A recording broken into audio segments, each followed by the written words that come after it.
Hello नमस्ते, यहाँहरू सबैलाई मेरो युट्युब च्यानल आमाज डाइनमा स्वागत गर्न चाहन्छु। आज म बनाउँदैछु खिर र अचारी आलु। खिर धेरै तरिकाबाट बनाउन सकिन्छ, तर म खिर कसरी स्वादिलो बनाउन सकिन्छ त्यसरी नै बनाउँछु। खिर बनाउनको लागि यहाँ मैले लिएको छु 2 लिटर दुध, जसमध्ये 1.5 लिटर दुध मैले यो डेक्चीमा राखेर तताउन राखेँ र बाँकी आधा लिटर दुध आवश्यक परेको बेलामा बेला थप्दै जानको लागि मैले छुट्टै अलग्गै राखेको छु।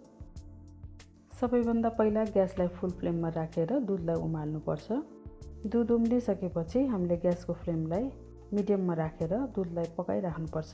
यो दुध लगभग आधा जति हुँदासम्म हामी यसलाई पकाइराख्छौँ। दुधलाई चलाउँदै पकाउनुपर्छ, चलाइएन भने दुध पिँधोमा लाग्छ र डढ्न पनि सक्छ। मैले यहाँ 100 ग्राम ताइचिनको चामल लिएको छु। चामलमा धुलो हुन सक्ने हुँदा चामललाई हल्का धुनुपर्छ।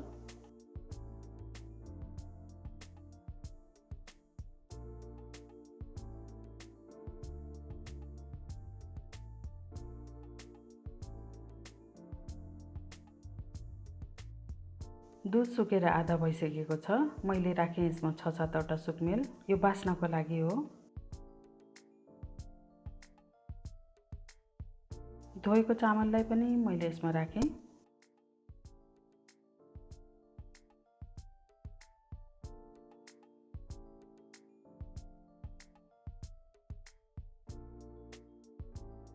अब हामीले यसलाई चलाउनु पर्छ, तर चामल नटुक्रिने गरी हामीले यसलाई चलाउँदै पकाउनु पर्छ।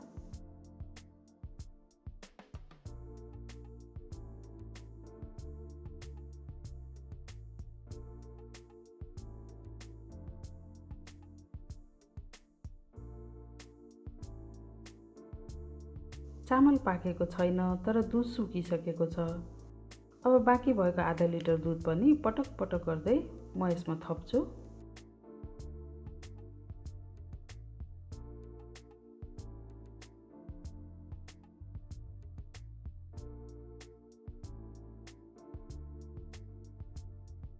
स्वादको लागि मैले यहाँ राखेँ चिनी, लगभग 3.5 चम्चा जति चिनी मैले यहाँ राखेको छु।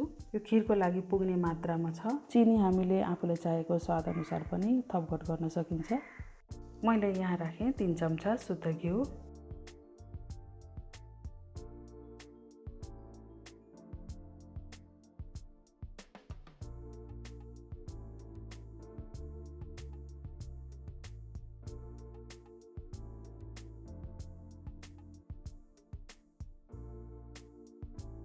खिरमा दुध अलिअलि बाँकी हुँदै हामीले ग्यास बन्द गर्नुपर्छ, किनभने दुध सुकिसक्यो भने खिर चिसो हुँदासम्म जम्न सक्छ, साह्रो हुन्छ।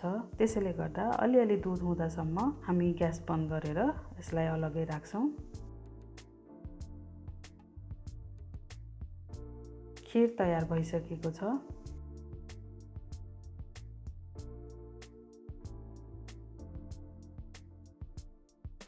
अब म बनाउँदैछु अचारी आलु। अचारी आलु बनाउनको लागि सबैभन्दा पहिला मसला तयार गरौँ। मैले यहाँ आधा चम्चा जिरा, 1 चम्चा धनियाँ र 2वटा सुकेको खुर्सानी लिएको छु। यसलाई हल्का रातो हुँदासम्म वा मसलाबाट बास्ना आउँदासम्म चलाउँदै भुट्नुपर्छ।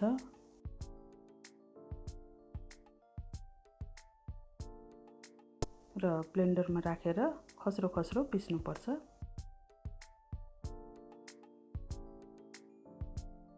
मैले यहाँ लिएँ 2-3 चम्चा तेल। तेल तातिसकेको छ। अब मैले यसमा राखेँ आधा चम्चा कलौन्जी, 1 चम्चा सौंफ, थोरै हिङ। टमाटरलाई मैले अघि नै प्युरी बनाएर राखेको छु, यसलाई पनि मैले यसमा राखेँ। मैले राखेँ आधा चम्चा रातो धुलो खुर्सानी।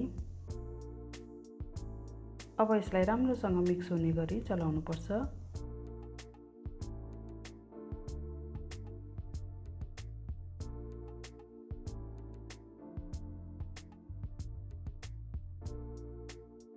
आधा चम्चा बेसार, अघि नै ग्राइन्ड गरिराखेको मसला,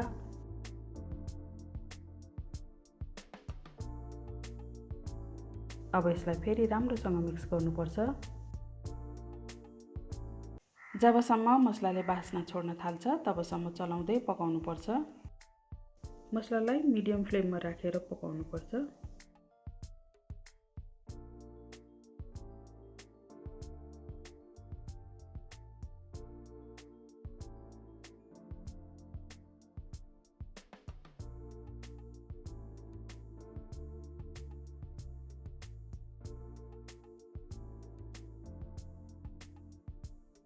यसले बास्ना छोड्न थालिसकेको छ।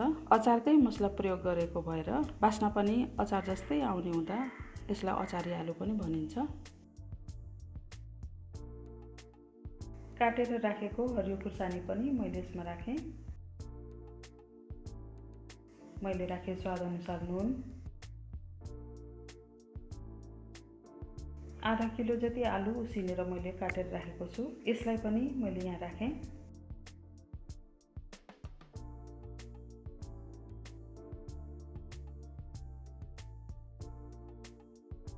अब मसला र आलु राम्रोसँग मिक्स हुँदासम्म यसलाई चलाउँदै पकाउँदै गर्नुपर्छ।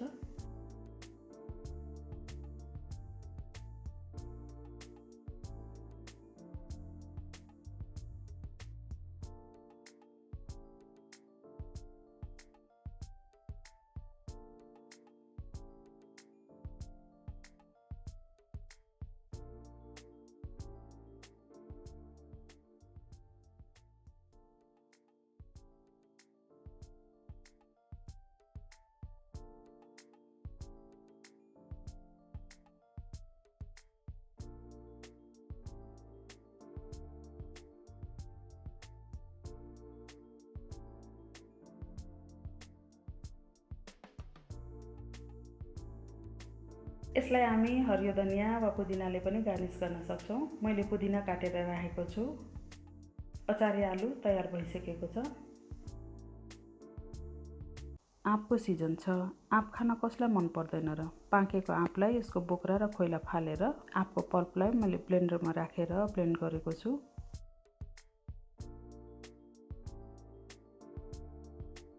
यसको प्युरी बनाएर राखेको छु।